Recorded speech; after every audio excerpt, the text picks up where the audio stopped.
In this video we have the integral of 1 over x minus 1 multiplied by the square root of x squared minus 2x. We look at this integral, the integrand here, and we try to look for a substitution, a U-substitution. The last few videos we've used these formulas here. We had a few videos involving the integral of du over the square root of a squared minus u squared. And the result was in terms of arcsine of u over a plus constant. We also did several with the integral in the form du over a squared plus u squared. And that was given in terms of arctangent.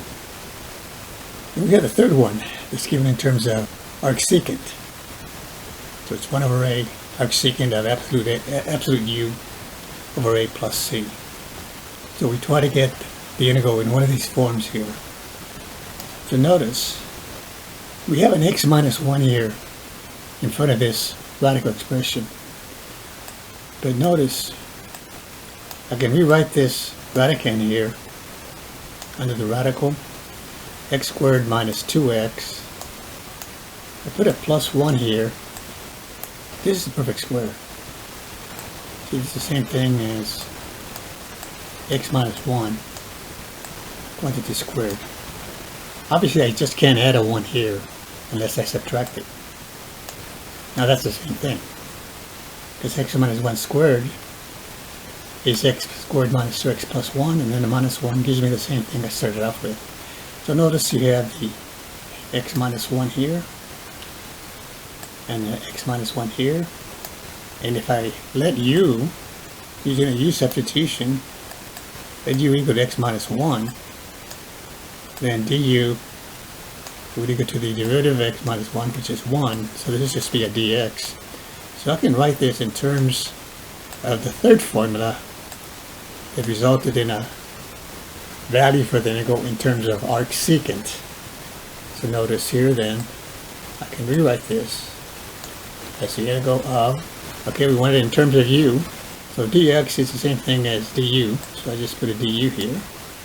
And the denominator, this would be x minus 1, that'll be the u, and then the radical, under the radical, instead of x squared, then I have x minus 1 squared, but x minus 1 is u, so this would be u squared, and then it's minus 1. So in the formula, we had the integral of du over u times the square root of u squared minus a squared. So this was the a squared. So in this case, I can square the 1. So this tells me that a is equal to 1. So once I have it in this format, then the answer is going to be, the coefficient here, remember, was 1 over a. In our case, a is going to equal to 1. And it's 1 over 1, so the coefficient is going to say 1, and then it's going to be arc secant. And this is u over a. But in our case, u is x minus 1. And that's over 1. So that's going to stay x minus 1 over 1 is x minus 1. And this is actually absolute value here. So it's the absolute value. Arcsecant 1 over a, that's so it'd be 1 over 1, so that stays 1. And then it was the absolute value of u over 1. So that stays x minus 1, and then it's plus the constant of integration. Thanks for watching. We'll see you next time.